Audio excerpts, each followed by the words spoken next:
সালামু আলাইকুম।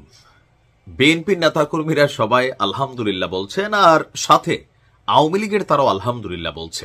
কেন হঠাৎ করে সার্জিস আলমের বিরুদ্ধে যে মামলা হলো, সেই মামলায় সবাই গণহারে আলহামদুলিল্লাহ বলছেন? আওয়ামী লীগ তো আলহামদুলিল্লাহ বলবেই, কিন্তু বিএনপি কেন বলছেন? এটা একটা কারণ আছে। এই মুহূর্তে বাংলাদেশের নোংরা রাজনীতির একটা প্রথম ধাপ হলো, যে কোনো ঘটনা ঘটলে সেটা নিয়ে যত দ্রুত সম্ভব একটা রিয়েকশন দেওয়া যায়, পলিটিক্যালি একদল আরেক দলকে বাটে ফালাইতে পারে। তেমনই একটা ঘটনা ঘটেছিল আমাদের গাজীপুরের সাংবাদিক তুহিন হত্যা মামলাকে কেন্দ্র করে। এই ঘটনার প্রথম দিকে আমরা গণমাধ্যমের শিরোনামে দেখলাম যে চাঁদাবাজির কারণে তিনি নিহত হয়েছেন, কিন্তু পরবর্তী সময় এখানে ঘটনার প্রকৃত কারণ চলে আসছিল ভিন্ন। বিএনপির নেতাকর্মীরা তখনই সার্জিস আলমকে কেন্দ্র করে বা টার্গেট করে ফেসবুকে তারা কিন্তু অনেক পোস্ট দিয়েছিল যে সার্জিস রাজনৈতিক উদ্দেশ্যজনিত কারণে বিএনপিকে পাবলিকের কাছে ছোট বানানোর জন্য এই ঘটনা নিয়ে তিনি একটা বিভ্রান্তিকর অথবা অপতথ্য দিয়েছিলেন ফেসবুকে। দর্শক, জাতীয় নাগরিক পার্টির সার্জিসের বিরুদ্ধে মামলা দায়ের করা হয়েছে, আর অলরেডি এটা আজকে আমরা যদি দেখি, চিফ মেট্রোপলিটন ম্যাজিস্ট্রেট আদালত গাজীপুরে তার বিরুদ্ধে এই মানহানির মামলা করা হয়েছে। অলরেডি আদালত আবার এই মানহানি মামলাকে তদন্ত করার জন্য নির্দেশও দিয়েছেন। সম্প্রতি গাজীপুরে সাংবাদিক তুহিন হত্যার ঘটনায় বিএনপিকে জড়িয়ে অপপ্রচার চালানোর অভিযোগে বাসন থানা বিএনপির সভাপতি তানভীর সিরাজ এই মামলা দায়ের করেন। মামলার আবেদনে মানহানির জন্য ক্ষতিপূরণ চাওয়া হয়েছে।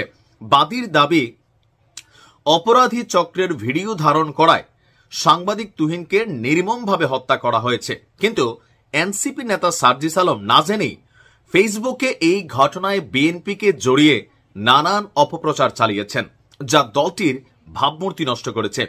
এরই মধ্যে জিএমপি কমিশনার, মানে গাজীপুরের যিনি মেট্রোপলিটন পুলিশ অফিসার আছেন, তিনি এই হত্যাকাণ্ডের মূল রহস্য উদ্ঘাটন করেছেন, যেখানে রাজনৈতিক কোনো সংশ্লিষ্টতা পাওয়া যায়নি বলে আপনার বাদীর দাবি। তাই দলের নির্দেশনা অনুযায়ী আমি বাদী হয়ে মামলাটি রুজু করেছি। এখন এখানে ওনার এই শব্দগত একটা ইস্যু আছে, দলের নির্দেশনা অনুযায়ী, তার মানে বিএনপির নির্দেশনা অনুযায়ী তিনি কি মামলাটা করছেন? আমার যদি বুঝতে ভুল না হয়। এখন আমরা যে হেডিং দিছি, কিন্তু এই অংশটাকে কেন্দ্র করে দৈনিক সমকালের আমি কোরআন কোড এটা স্ক্রিনশট দিয়ে দিলাম। তিনি বলছেন যে দলের নির্দেশনা অনুযায়ী। তো এখন দলের নির্দেশনা বলতে বিএনপির নির্দেশনা অনুযায়ী গাজীপুর কোর্ট ইন্সপেক্টর আহসানুল্লাহ চৌধুরী, অতিরিক্ত চিফ মেট্রোপলিটন ম্যাজিস্ট্রেট আদালত 2 এর বিচারক আলমগীর আল মামুনের বেঞ্চে মামলাটি শুনানি হয়েছে। শুনানি শেষে বিচারক মামলাটি আমলে নিয়ে সিআইডিকে তদন্তের নির্দেশ দেন, এবং কি এটা প্রমাণিত হবে, কেননা সার্জিস কিন্তু অরিজিনালি বিএনপিকে জড়িয়ে একটি স্টেটাস দিয়েছেন টেকনিক্যালি। এখন ওই মুহূর্তে আসল সত্যটা সামনে আসে নাই, যেহেতু সামনে নির্বাচন, বিএনপির বিরুদ্ধে নানান বক্তব্য আপনার এনসিপি কন্টিনিউ দিয়েই আসছে।